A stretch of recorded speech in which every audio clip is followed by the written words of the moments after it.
Bienvenue dans ce tutoriel sur la création d'études. Nous allons parcourir un certain nombre de points, la création d'études, de questions, l'ajout de documents, l'ordonnancement des questions, la personnalisation de vos messages. Tout pour commencer à mener vos études. Allons-y! Nous allons commencer par nous connecter avec notre compte porteur de projet. Un seul clic et me voilà arrivé sur mon tableau de bord depuis lequel je vais pouvoir directement créer une étude.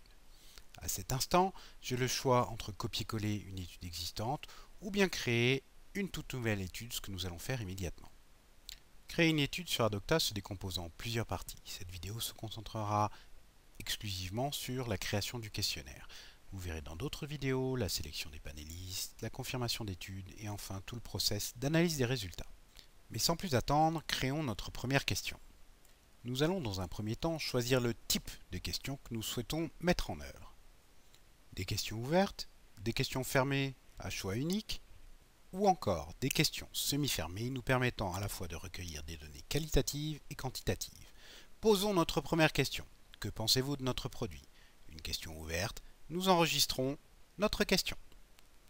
Nous voilà prêts à créer notre deuxième question. Ajoutons donc une nouvelle question. Êtes-vous satisfait de nos services? Nous allons choisir un format de question fermé avec des choix limités. Définissons maintenant les réponses possibles. Oui, vous êtes satisfait. Non, vous n'êtes pas satisfait. Vous pouvez ici totalement personnaliser, bien évidemment, le choix des réponses possibles. Créons désormais notre troisième question. Nous allons choisir pour celle-là un format semi-fermé. Pensez-vous que nous devions améliorer nos produits et nos services et pourquoi?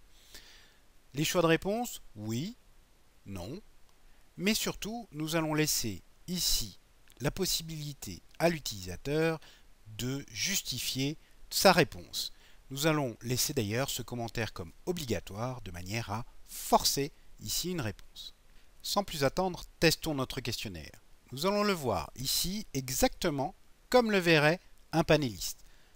Et vous pouvez constater ici sur cette troisième question, effectivement, que je dois bien commenter ma réponse comme nous le souhaitions. Point important, à chaque étape de la création de votre questionnaire, vous pourrez en bas à gauche de l'écran visualiser le coût prévisionnel de votre étude.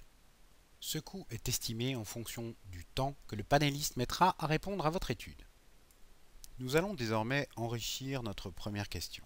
L'enrichir avec une présentation de notre produit, puisque nous demandons en effet son avis au panéliste, autant lui présenter notre produit. Nous allons pour cela rajouter un document PDF que nous allons directement télécharger sur la plateforme Adocta. Après lui avoir donné un nom, nous demanderons dans les instructions au panéliste d'aller ouvrir ce document. Testons à nouveau notre questionnaire afin de visualiser les modifications que nous avons pu faire.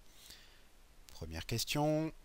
Effectivement, voilà notre présentation produit disponible, téléchargée par le panéliste qui peut donc la consulter tout à son aise. Vous pouvez, à l'identique, rajouter dans vos questions des images, une ou plusieurs, créer des slideshows, rajouter un lien URL vers votre site web ou une vidéo. Pour la forme, rajoutons donc une image à cette question. Nous allons même rajouter dans les instructions de la question une URL vers notre site web afin que le panéliste puisse avoir toutes les informations nécessaires à sa disposition. Une fois encore, testons notre questionnaire. L'URL est bien présente, ainsi que l'image. Il peut désormais aller sur notre site web ou consulter une ou plusieurs images. Pour accompagner encore notre panéliste dans son expérience de notre questionnaire, nous allons rajouter dans notre troisième question un texte d'aide à la saisie. Petit aparté, sachez que les équipes d'Adocta vérifient continuellement la qualité des réponses apportées à vos questionnaires. Nous allons maintenant découvrir comment opérer des sauts entre questions, c'est-à-dire conditionner le chemin du panéliste dans votre questionnaire en fonction d'une réponse qu'il aurait apportée à l'une de vos questions. Après avoir créé une quatrième question fermée, Nous allons créer une 5e question ouverte et enfin une 6e question, elle aussi ouverte.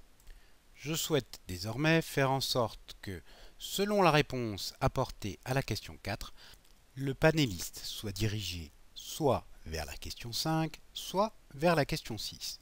Je vais donc aller modifier ici les enchaînements de questions en fonction des réponses apportées par le panéliste. Et voilà notre modification enregistrée. Vous pouvez à tout moment réorganiser votre questionnaire, remonter des questions dans l'ordre d'apparition ou bien les redescendre. Ne vous inquiétez pas, la plateforme vous préviendra si jamais en déplaçant vos questions, cela crée des incohérences. À tout moment, vous pouvez aller modifier une question, copier-coller une question existante ou encore utiliser une des questions pré-packagées proposées par Adopta et bien évidemment supprimer une question. Tous les éléments de votre questionnaire sont personnalisables, y compris les messages d'introduction et messages de fin de votre questionnaire dans lesquels vous pouvez inclure des URL. Voilà notre questionnaire désormais monté. À tout instant, je vais pouvoir le partager avec mes collègues afin qu'ils puissent eux aussi le tester et me donner leur avis directement en se plaçant dans la peau d'un panéliste. Il me suffit d'une URL à leur communiquer pour qu'ils arrivent directement sur le questionnaire et puissent le passer. Vous voilà fin prêt à créer votre premier questionnaire. Vous l'avez vu, c'est simple et rapide. Nous aborderons dans notre prochaine vidéo le process de sélection des panélistes. Il me reste à vous remercier de votre attention. N'hésitez pas, en cas de questions, contactez-nous par email sur contact@adopta.com.